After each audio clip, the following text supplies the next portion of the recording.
Okay. All right. Yeah, so the nervous tissue, remember the different tissue types in the body. We got epithelial, connective, muscle, and nervous tissue, right? There's a fourth type of tissue in the body.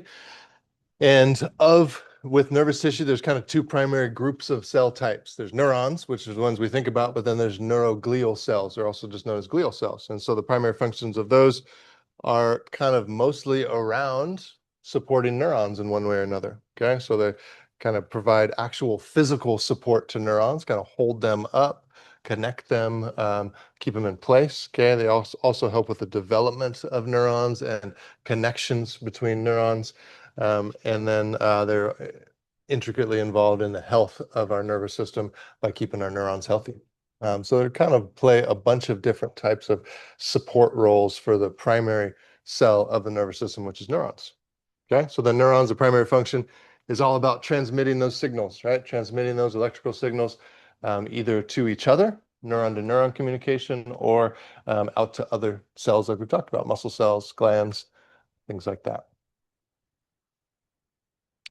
So we'll look at the glial cells first, and then we'll talk a little bit about neurons, and then we'll talk about some of the electrical principles behind these signals that they send.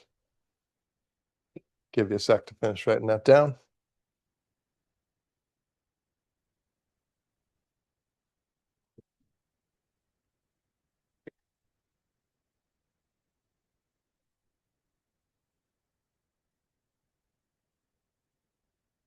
All right.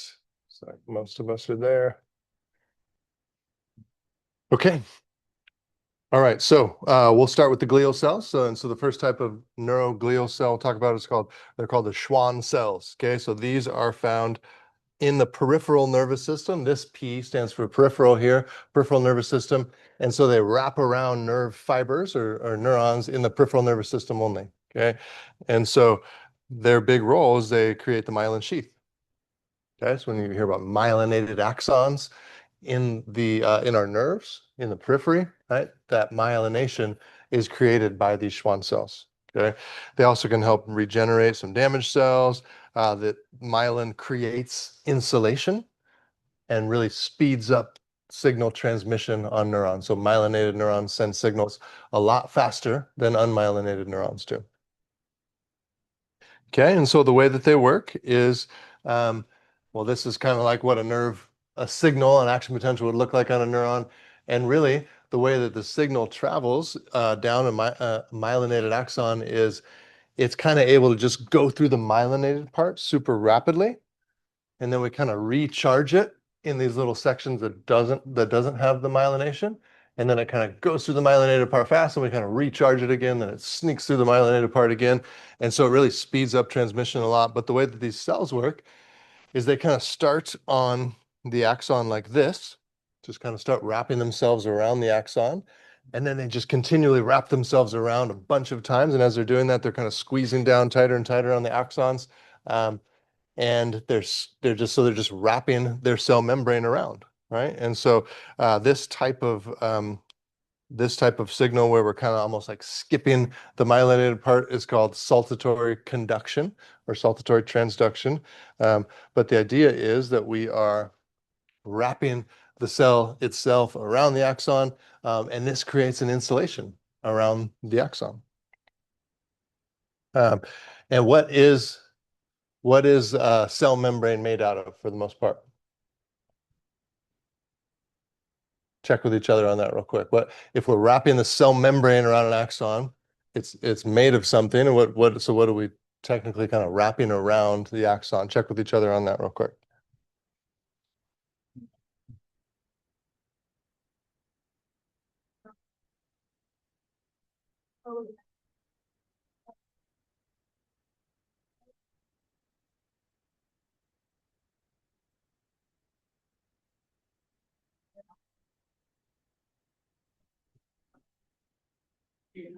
Any ideas? What's the primary component of the cell membrane? Ava? Phospholipids. Yeah, the phospholipid bilayer. So fats, right? Lipids. Okay. Um, and lipids don't transmit electricity very well. Means that they're not good conductors of electricity. which means the opposite, that they're really good resistors of electricity, okay? Which is why they provide good insulation because the electrical signal stays inside the axon here and is trying to just go every which way when it passes through, but it can't really get through this myelinated part because that myelinated part is lipid. And when lipids are a bad conductor or a really good resistor, okay? This is very similar to an electrical wire, right? If we pulled the cover off of one of these outlets in the wall and pulled the outlet out, we could see a bunch of wires behind it. What are those wires wrapped with? Rubber, right? Yeah, some kind of rubber or plastic, right? Which is also a really bad conductor of electricity. It's a good resistor. Okay, and what's on the inside of those wires? Copper. Yeah, metal, and copper is one of the best conductors as far as metals go, right? And so we have a good conductor on the inside, a bad conductor, or a good resistor on the outside, just like our nerves, right? Just like our neurons. What's the good conductor on the inside of our axons? Hmm? Cytosol, which is mostly water. That's it, right? Yeah, that's it. Where our bodies are 2/3 water. And of that amount of water, most of it is intracellular water, right? Most of it's inside of our cells. And so water is a really good conductor of electricity. Okay. So this is like the copper inside of our wires, right? And then fat is a really bad conductor, good insulator, similar to the wires, right? We have a good conductor on the inside, copper on the inside, and rubber on the outside. It doesn't, so the signal can pass through the conductor really well and not spread out and lose its power as it's passing down those neurons. Okay. Questions on that at all? Yeah. Yeah. That's just the name for the type of transmission that happens when we send a signal down one of these myelinated axons. We kind of start the action potential here. And because this part is myelinated, it's kind of able to skip through there. And then we kind of recharge it right here, kind of skips through here, and we recharge it here. And so these little spots where we don't have myelination are called the nodes of Ranvier. And so what it kind of ends up looking like is it kind of ends up looking like it just skips from node of Ranvier to node of Ranvier. And that's just been termed saltatory conduction. Yeah. So that doesn't happen on an unmyelinated axon, only when axons are myelinated. So good question. Other questions? Okay. Um, we also have in the peripheral nervous system satellite cells. Okay, so these are found in the ganglia, right? Remember we had the dorsal root ganglia that was right outside the spinal cord on the afferent side of the spinal cord, right? And this is where all the cell bodies of those afferent neurons were found. And so we have these little satellite cells like this that surround the cell bodies of these afferent neurons, and they're in ganglia. We don't really know what these cells are doing. We know that they're definitely there to provide some kind of support to the neurons, but we don't really have a good idea of their function and what they do.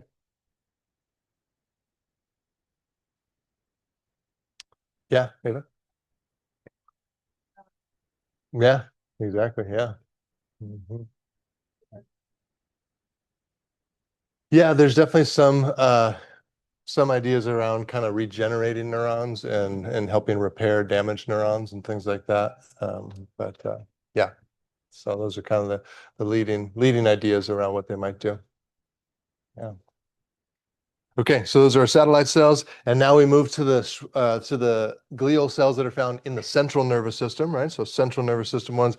These ones are called oligodendrocytes. Okay, so these ones are found on the axons of neurons, but only in the central nervous system. So these are just like the Schwann cells, where they make myelin around axons, but they only do it in the central nervous system. Okay. And instead of just being like one cell that wraps around one axon, they wrap around a bunch. They have a bunch of branches that reach out to a bunch of different neurons and they wrap around those individually. Right. So they may this is kind of an under exaggeration for these to only wrap around like 2 or 3. They might wrap around up to 50 neurons in one cell. They just have like all these branches sticking out. And this is providing myelination for all the neurons in our central nervous system. Okay. So one example of this is the disease multiple sclerosis or MS. MS affects myelination in the central nervous system, so our immune system attacks these oligodendrocytes in MS. Okay. Questions on these at all? Okay, so we got oligodendrocytes. Also in the central nervous system, we have astrocytes. And so the astrocytes are by far the most abundant of all the glial cells, and they help us to form what's known as the blood-brain barrier. Okay, so the blood-brain barrier is kind of protection system for the brain, kind of keeping an extra barrier, an extra layer of protection between what's in our blood and the inside of our central nervous system. Okay, and so these astrocytes wrap their little feet around all the capillaries in our brain and kind of create this seal between the capillaries and the brain, so we have a little bit more control over what gets into the brain and what doesn't get into the brain, and that's the blood-brain barrier. Okay, so these also help to provide nutrients from the capillaries because they're helping to see what should be allowed into the brain and what shouldn't, right? But they also, in the way that they branch out and kind of connect to so many different capillaries and axons, they provide structural support and also help with repairing of damaged neurons as well. So very, very important roles, these astrocytes. Okay, and then we have the microglial cells. These microglial cells are pretty much the immune system of the central nervous system because the blood doesn't have access to the brain. We don't have our normal immune cells in there, like our macrophages and neutrophils and things like that, B cells and T cells. We don't have that stuff in the central nervous system. So the microglial cells are kind of taking the place of those, and they're kind of acting as the immune system inside of our central nervous system. Okay, so they're help us with phagocytosis, help us with monitoring neuron health and destroying any invaders that might get in there. Okay, and then last one these are called ependymal cells, and the ependymal cells line the cavities of our brain and our spinal cord. Okay, so our brain is pretty dense with neurons, but then there are these little open areas that are little cavities, and these are called ventricles in the brain. And the ventricles are the place where most of our cerebral spinal fluid is sitting, and that cerebral spinal fluid is partially one of the roles of these ependymal cells, is the ependymal cells actually secrete cerebral spinal fluid, and they help circulate it with the cilia. So they're taking these little cilia, beating them every direction, kind of circulating that cerebral spinal fluid so it keeps moving and we can recycle it and replenish it, because that's how our brain gets oxygen and nutrients and things like that, is through the cerebral spinal fluid. So these ependymal cells help create it and help circulate it, so we can keep those nutrients flowing through the central nervous system. Okay. All right. So take a minute, answer this question here, chat with your teammates about it.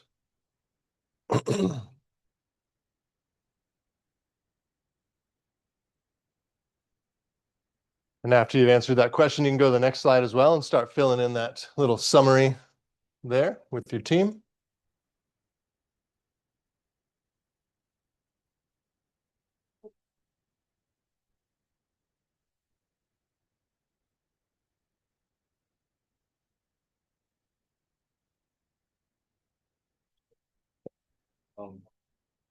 The Stephen Hawking has like I think his was ALS. Oh, ALS. Yeah, yeah, which is much more destructive to neurons themselves. Yeah, where your neurons are just degenerating pretty rapidly. Yeah. But is it only like the myelin of the peripheral nervous system? For which one? Like for ALS? For ALS, I think it's the motor neurons themselves that get damaged, not even just the myelin. Yeah, for the most part, except for the motor side of it, I think is kind of the main thing. I don't know a ton about it, but yeah, that's pretty amazing. That's interesting, yeah. Yeah, totally interesting. Amazing way you can still communicate and still function at such a high level. Yeah, it's wild. Yeah.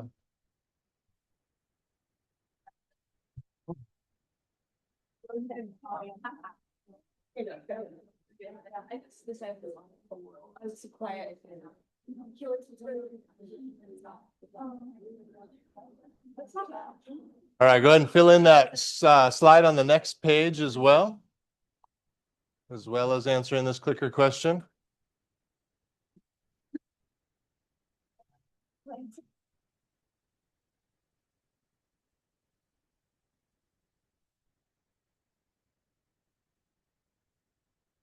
Yeah, well, we can come back to that in a sec. Make sure you have your answer in here. I think I've got 42. Anybody else? Good. I think that's mostly everybody there. I'll leave it open for a sec. But yeah, 100% of you are saying D is the answer. So Schwann cells are responsible for creating myelin in the peripheral nervous system, whereas oligodendrocytes are responsible for creating myelin in the central nervous system. Okay. Good. Yeah, so go ahead and continue filling this out. And then as a follow-up to that, we can go ahead and label these different glial cells in both the peripheral nervous system, which is on the bottom, and then the central nervous system, which is on the top. And then you can answer this question on your clickers while you're at it as well. Okay, so fill in this little slide, label these guys, answer this question here. Okay, go ahead.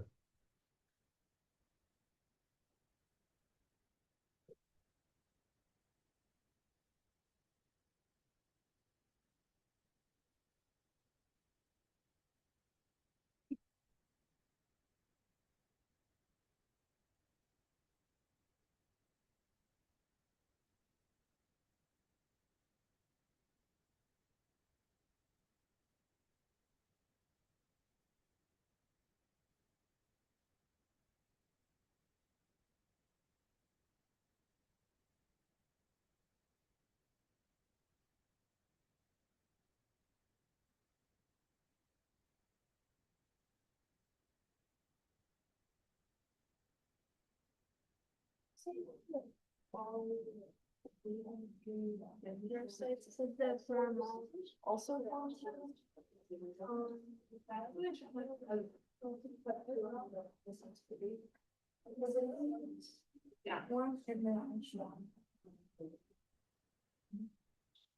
Shannon, if not going really? Oh, sorry.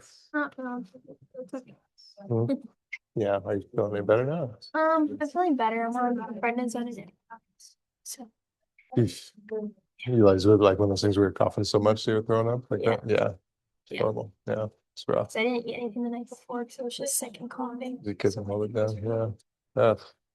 So the next morning I was like, I need to eat for the vaccine. And then like off, and then I had to go to the bathroom. Just trying to go up.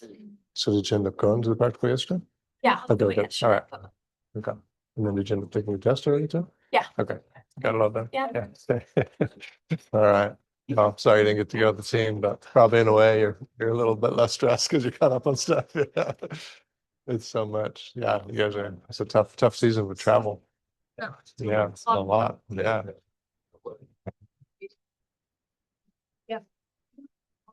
And I should have because there was a question.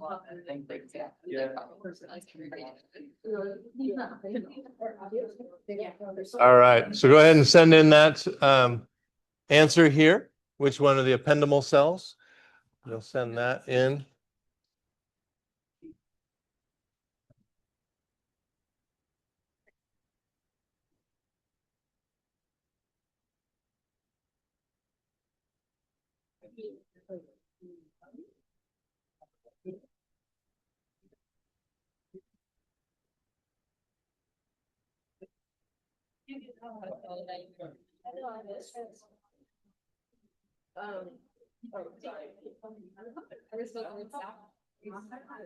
I don't think that's my fault for not.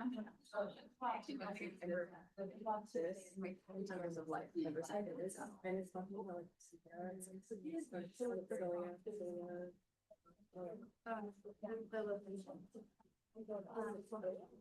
All right. I think about 4 more of you need to send that in. So go ahead and send in your answer to this. I'll leave it open here for a sec, but we can talk through this slide first. I'll leave that open so you can still send in that answer. Okay. So of those glial cells, we pretty much had 2 in the peripheral nervous system, right? So that included the Schwann cells and what was the other one? Satellite cells. And then in the central nervous system, we had all these ones, right? So we had the astrocytes, ependymal cells. What's another one? Oligodendrocytes and the immune system one. Microglial. Okay, so that's what you're putting there. Okay, the ones that form the myelin sheath. So in the peripheral nervous system, it would be the Schwann cells, right? In the central nervous system, it would be those oligodendrocytes. Which ones did you put there for general or structural support? astrocytes. What else? Yeah, maybe the satellite cells. Yeah. Okay. And then the ones that secrete cerebral spinal fluid, ependymal cells and the phagocytic cells, microglial cells. Okay. All right. And then here, so we've got all of those different cells represented here. Yeah, so everybody, 100% of you again said D for the answer here as the ependymal cells. They're definitely unique. They have those little cilia, and we can see the fluid being secreted this direction here into these cavities of the brain. Yeah, so then let's go with A. Which one? What type of cell is A? What'd you put there? Astrocyte. Okay, and then B. This one you guys got to actually pronounce and say. Oligodendrocyte, yeah, it's a good word. Okay. And then we've got our little microglial cells, right? And then the ependymal cells, as you guys said. And E would be those Schwann cells, right? And then F would be the satellite cells. Yeah. Okay, so a bunch of other types of cells in our nervous system, not just the neurons that we typically think of when we think of the nervous system. Okay, questions on any of these? Yeah. Yeah. Satellite cells we can throw in there too. Sure. Yeah. Yeah. Good question. Other questions? Okay. All right. Well, then let's move on to the other cell, the primary cell of the nervous system, which is neurons. Okay. And so the anatomy of a neuron, we have the cell body, which is also known as the soma. Okay. So that's this part here, right? And this contains the nucleus, obviously, and other organelles of the cell. And there's a special type of structure in neurons called Nissl bodies. And Nissl bodies are really just the rough ER of these cells. But the rough ERs of neurons are very highly developed to be able to make lots of protein and do it in a really efficient way because these cells are massive, right? They're huge, right? We talked about how neurons can be a couple feet long, right? 2 to 3 feet long. So the whole structure of this thing has to be built out constantly, right? And we're having to send supplies and other things, other molecules that are made up here in the nucleus, having to send them down to the end of axons all the time. So kind of the manufacturing center of neurons is very, very developed compared to other cells, right? And so it has a special name called the Nissl bodies, right? So most of these proteins are made up here in the soma. A lot of them need to get transferred down. And the crazy part is the kind of the top speed that we can send things down an axon is about 15 inches a day, right? And so we're talking about, it could take maybe a week to get things down, right? In some cases, with a real long one that goes all the way down to the tip of your toe, right? And so there's just a massive amount of traffic on these axons all the time. Things going down, things going back up, being carried by these little motor proteins that carry them back and forth. So just an incredible amount of activity inside of one of these little axons all the time. And we've got around 100 billion of these neurons with all kinds of incredible traffic in every single one of them all the time, right? So just an incredibly complex part of our bodies. So then the dendrites are the kind of receiving side of a neuron. Okay, so these are small cellular extensions that come off of the soma. Okay, these are short and they have a bunch of branches to them. And these are the ones that receive input from the outside of the cell, typically from another neuron whose axon is touching the dendrites. Okay, so when we have neuron to neuron communication, we'll have the axon of one connecting to a dendrite of another one would be kind of a typical connection. Okay, and then the axon is the bigger cell extension, usually just one per cell. We'll see some different variations of neurons that may have more than one in a sec, but these are the much longer ones, some branching. They have a special part at the beginning called the axon hillock, and this is where action potentials begin. And there's some special features to that axon hillock that we'll talk about in a sec. And so the big purpose of the axon is this is what conducts the impulses or the signals down away from the soma. So that purpose says conduct impulses away from soma. So sending that signal down to the to the periphery from the cell body to wherever it's going. Okay, feel free to flip over the next slide and start labeling that, all those structures there on the neuron.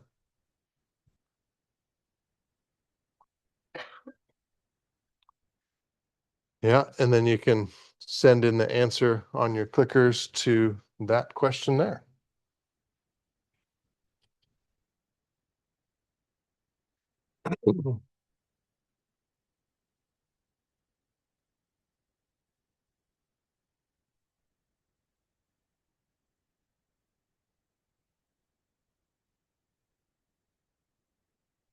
Where'd you get the cookies, Ash? It's my birthday tomorrow, so my. That's fun.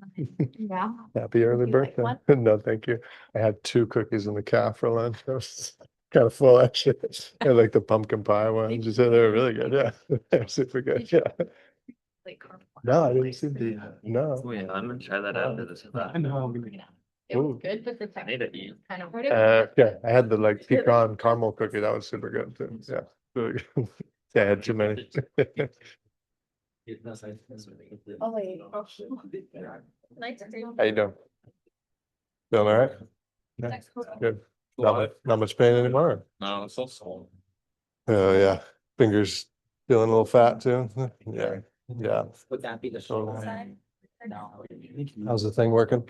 Good. Like I'll transcript all of it after, but I can fill in like the spots that are Yeah. empty on there. Oh, nice.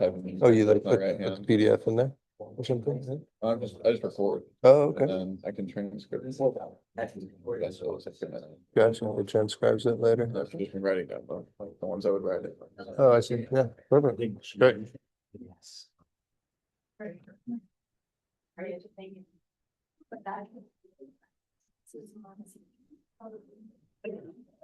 Oh, it was like, I think this is like where. Why is this in the letter?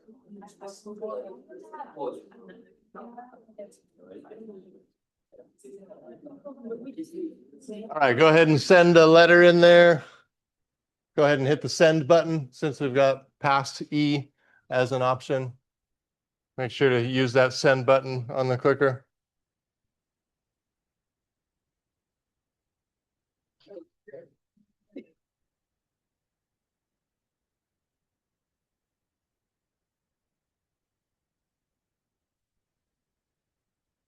All right, there's about 10 more of you that need to send it in still, looks like. Just hit the send button just in case.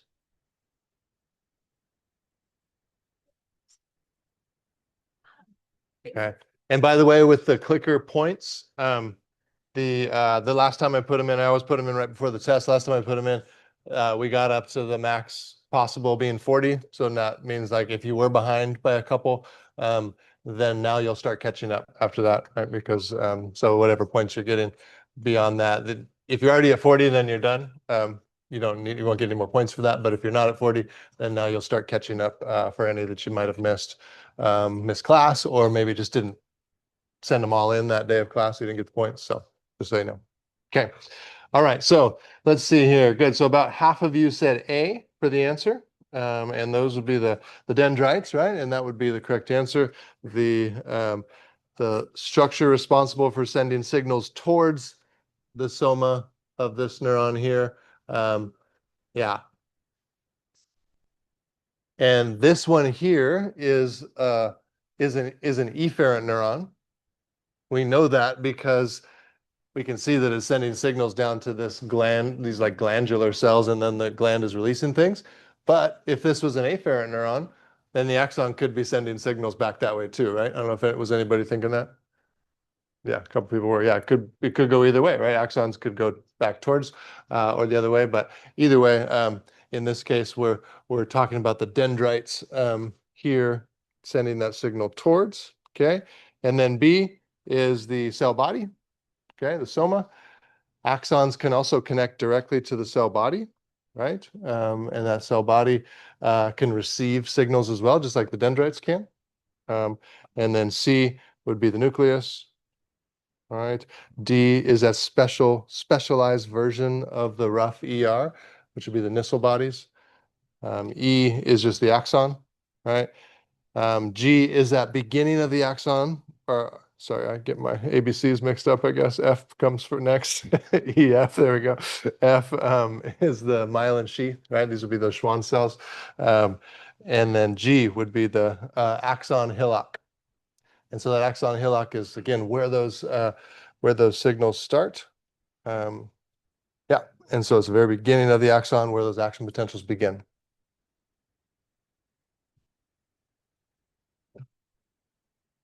Okay.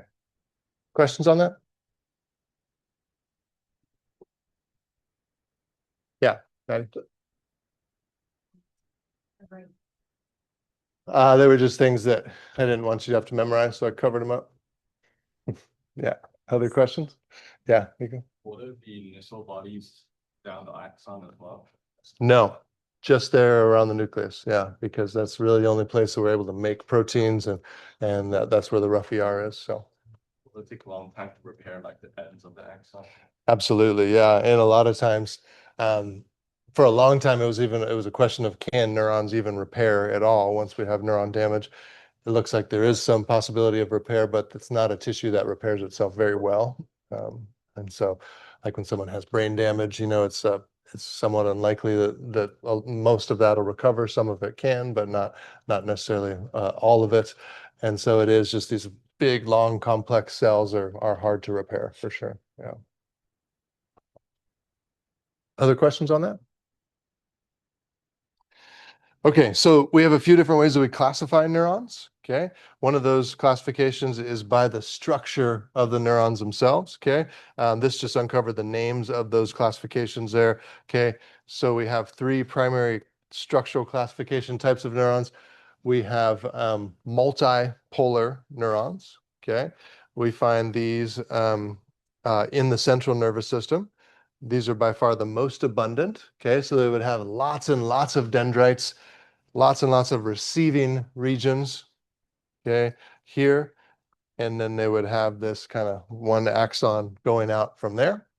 Okay, bipolar cells are very rare. We find these some in sensory organs like the eye.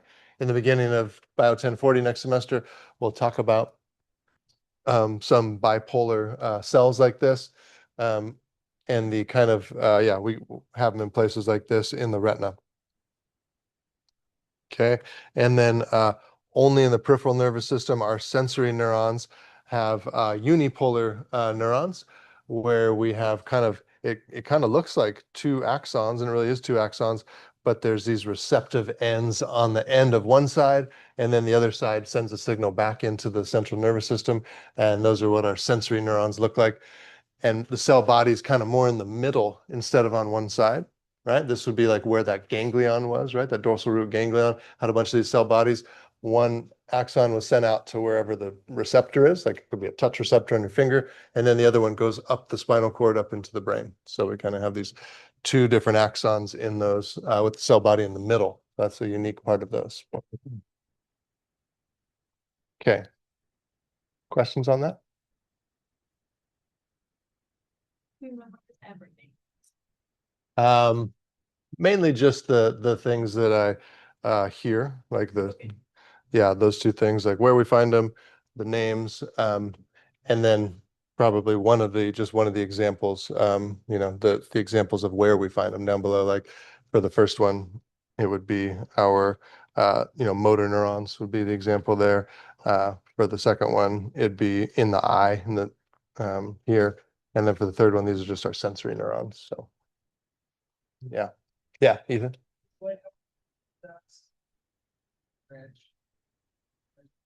Yeah, that's kind of the defining characteristic of these is in particular, this one has two separate axons, right? That's a unique part of this kind, right?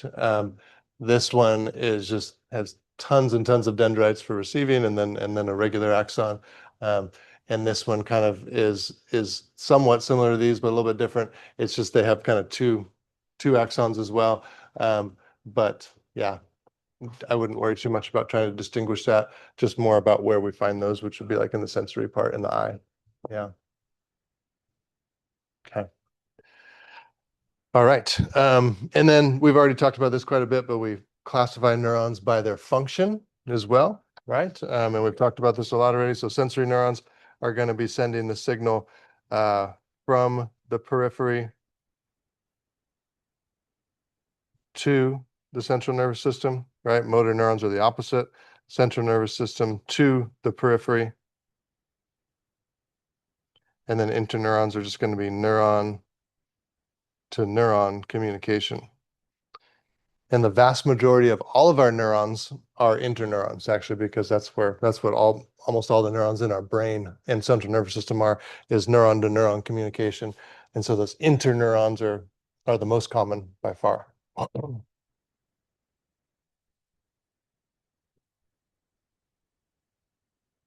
Okay. Questions about any of that?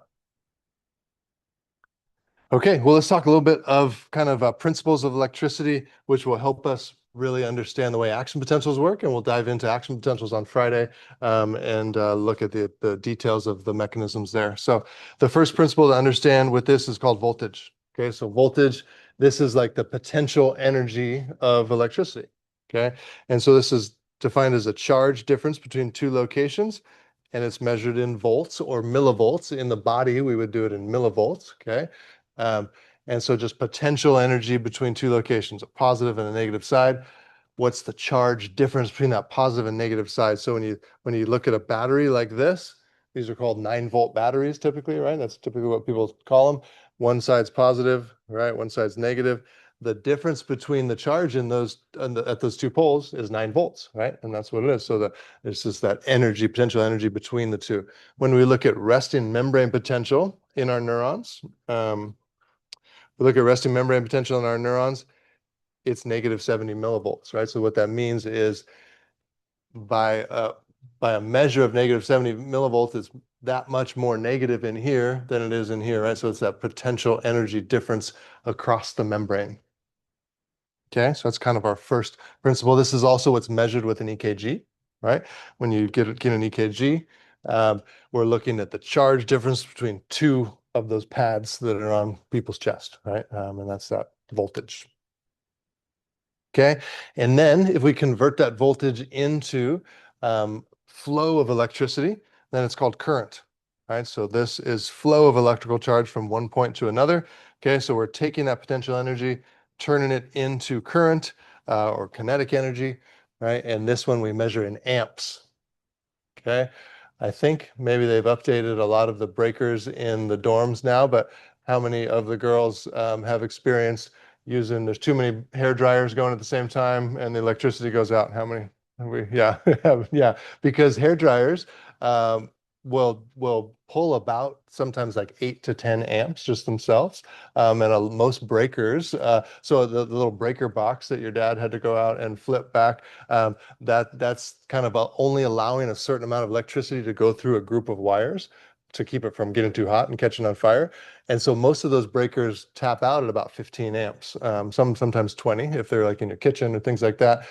So if you put two hair dryers on for sure, you're toast. It's not going to work. One hair dryer, maybe a curling iron, and every light on at the same time. That's not going to work either, right? So it just flips it off so it doesn't heat up those wires too much and start a fire, right? But that's what this is. This is current, right? This is just measuring how much electrical energy is flowing through those wires.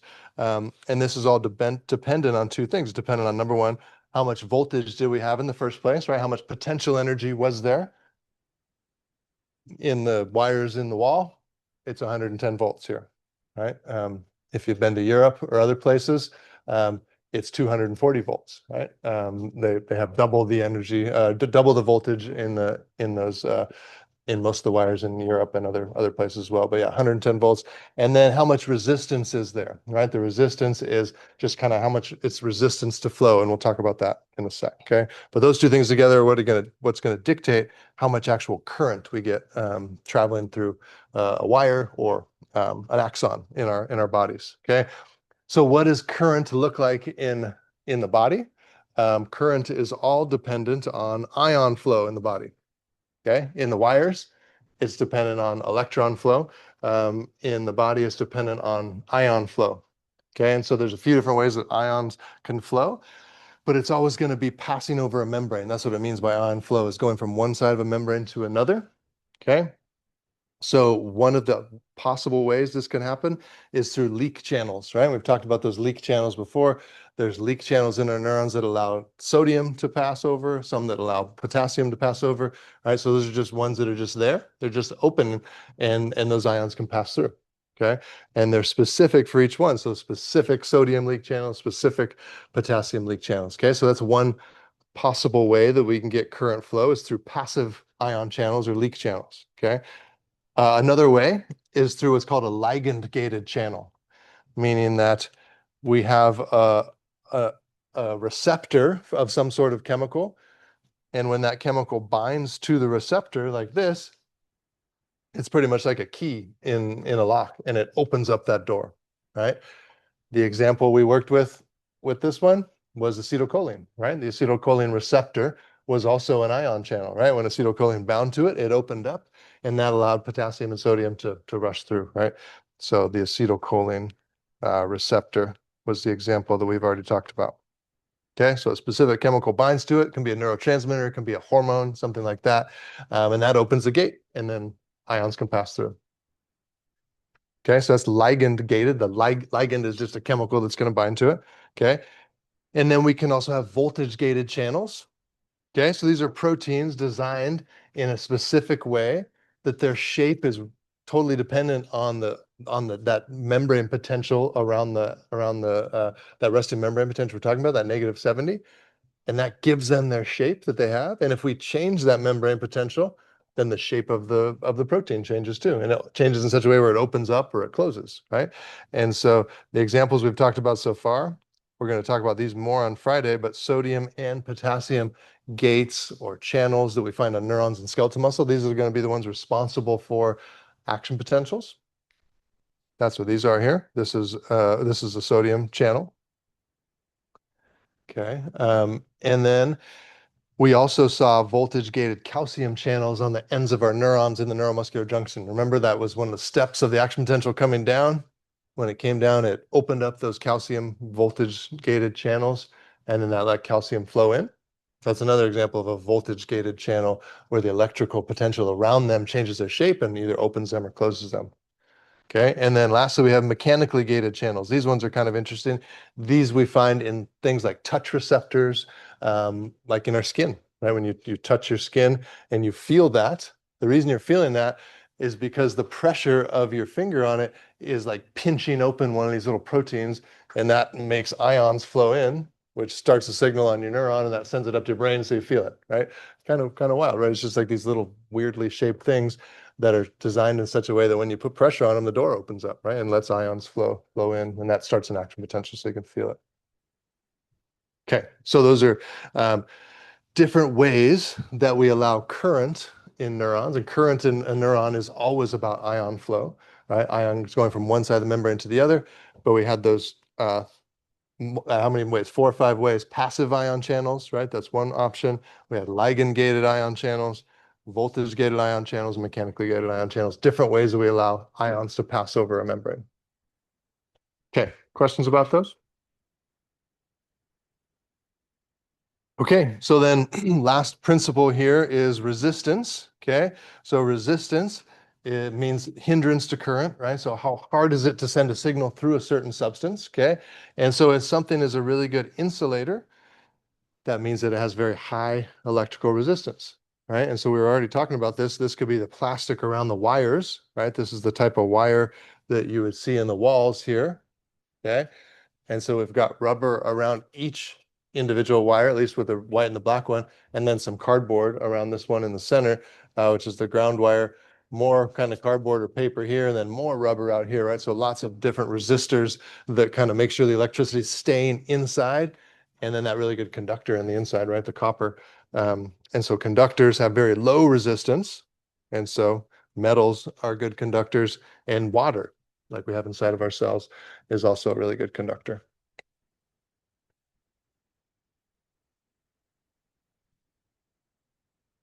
Okay.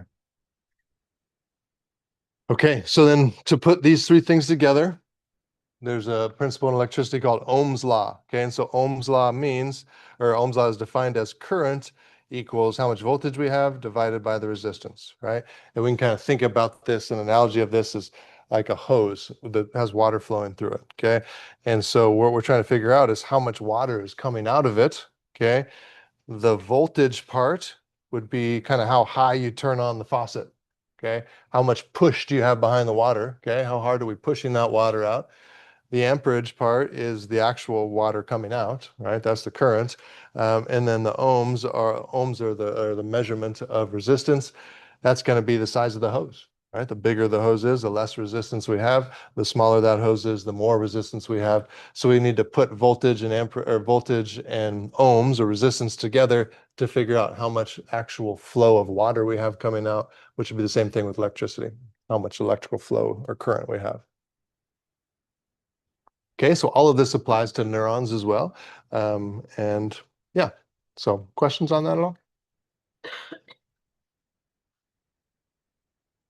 Okay, so we'll end with just a couple things here to kind of wrap our heads around these electrochemical gradients that we need to figure out for Friday's class when we talk about action potentials and how they work. Okay, so again, the flow of ions across the cell membrane is going to be dependent is going to be what current is, and it's dependent on two things. We've kind of already addressed this, right? Number one is the chemical gradient, right? So this is going to be these ions are going to be being pushed from a high concentration to a low concentration, right? This is just diffusion, and so that's the chemical gradient. But then since these particles are charged, we also have to think about their electrical gradient. Okay. And these are going to always, this is always going to push them towards the opposite charge, right? Opposites attract. Okay. So positively charged ions are going to be drawn towards a negative charge. Negatively charged ions are going to be drawn towards a positive charge. Okay. So when we think about ion flow, we got to think about both of these things, not just about the chemical gradient, but also about the electrical gradient. Okay. So let's do a couple hypothetical examples here. Okay. So if we just take an axon, and we just open up all the channels for sodium to move. I want you guys to think about these questions here in your team for a second. Okay, first of all, which way would it go? In or out? Okay, do you think it would balance out on both sides of the membrane? And as it goes the direction you say it's going to go, what happens to membrane potential? Remember, we're starting at -70. What happens as sodium flows whichever way it will? Okay, so go ahead and talk about those questions for a sec. We'll come back together in just a sec.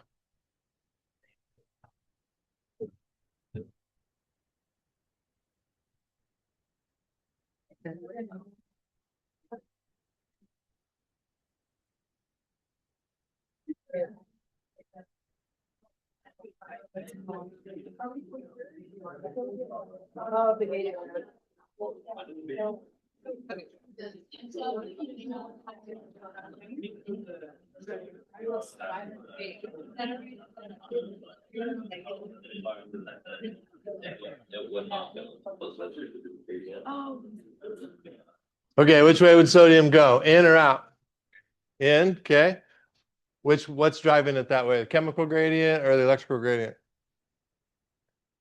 Chemical is, okay. Anybody say electrical? What's the charge on the inside of the cell? Negative. And what's the charge of sodium? So electrical gradient's pushing it that way too, right? Yeah, we got chemical gradient pushing it in because there's already more outside than there is inside. So chemical gradient's pushing it and the electrical gradient's pulling it, right? Because we're negatively charged on the inside. We're going to be pulling that positively charged ion in. Okay, so it would definitely go in. Would it balance out on both sides of the membrane? No, it would not. More of it would come in. We would end up with more on the inside than we do on the outside. Because we have both of those forces pulling it, right? The chemical gradient and the electrical gradient, okay? So what happens to membrane potential as it goes in? Does it go more positive or more negative? Positive, right? And that's depolarization, right? Becomes more positive, which we call depolarization.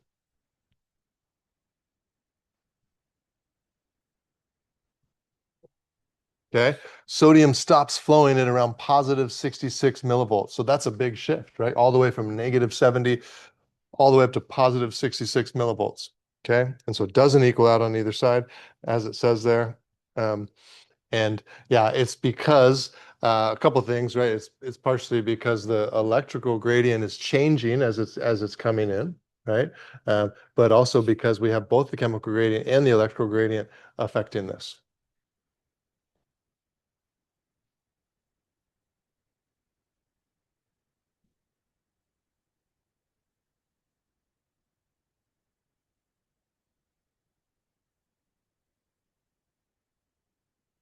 Okay. All right. So then the same idea for potassium. We can go through this one together. Which way do you think potassium would go, in or out? Out, yeah. Because of which one? The chemical gradient, electrical gradient, or both? Chemical only on this one, right? Because it's negatively charged on the inside. So then the electrical gradient is actually holding potassium inside, right? But there's a strong enough chemical gradient to go against that and push it out a bit, right? So it would go out. It would not balance on both sides of the membrane. What happens to membrane potential when potassium goes out of the cells? It go more positive or more negative? More negative, right? Because the inside of the cell is losing a positively charged ion, right? So we're losing positively charged, so it's got to become more negative, okay? It stops flowing at around negative 96. So it goes from negative 70 to negative 96, okay? And same thing, as we're letting that go out, we now have a stronger pull electrically to pull that potassium back in, right? Because that negative 96 is stronger than negative 70. So the electrical gradient eventually kind of overcomes the chemical gradient as potassium's leaving.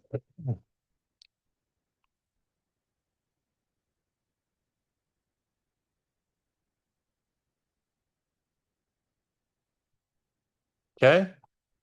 And then last one's a question. Go ahead and start talking about that. I'll leave this up for a sec so you can write it down and you can answer that question on your clickers to finish up here.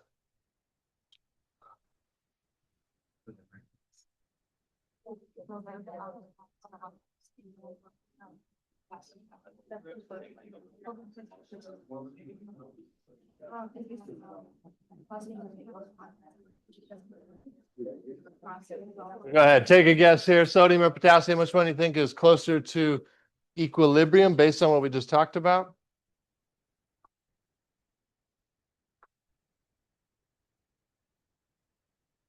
All right, go ahead and send your answer in there.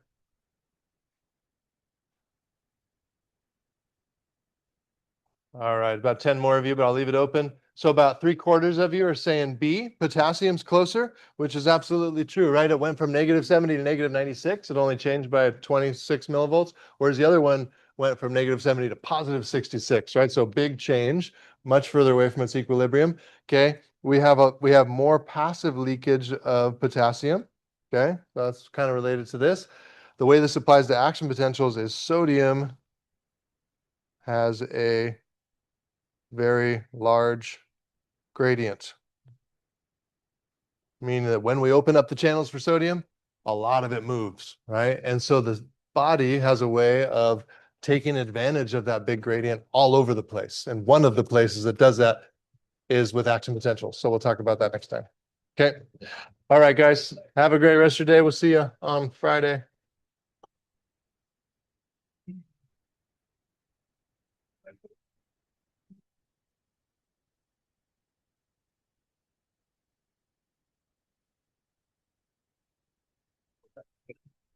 So what was it? 2 points? It says, like 10 absences. Okay. What does it say on your points on Canvas? So? I think it says 30 out of 40. Okay. So, and I Yeah, missed see. one class, so that makes sense. I just want to make sure that like at the It's- end of the year, you don't. I don't look at that. It Okay. just matters what's in here. So let me just see where you're at. So yeah, let's show, where is that one? I think it's in the grade book. Where is it? Okay, you are. Oh no, you're just missing. Yeah, you're missing just one Okay, class. So this doesn't matter. no, you'll be fine. Yeah. Okay. Thank you so Yep. much. Yeah. All right. Bye, Lana. You have to know all the parts of them you're on and nodes around here. That's like part of it. Yeah. Okay. Yeah. You got that.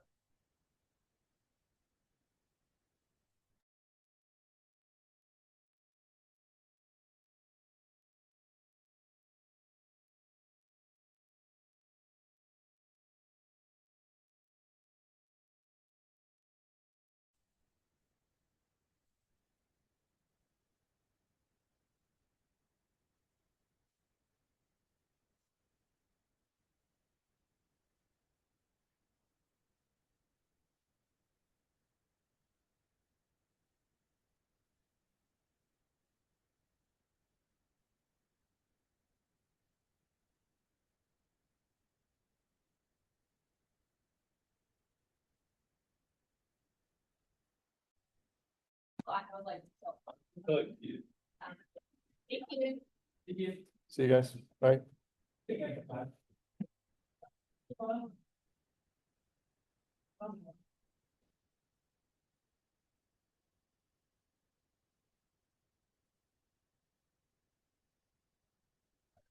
All right, Karen, see ya.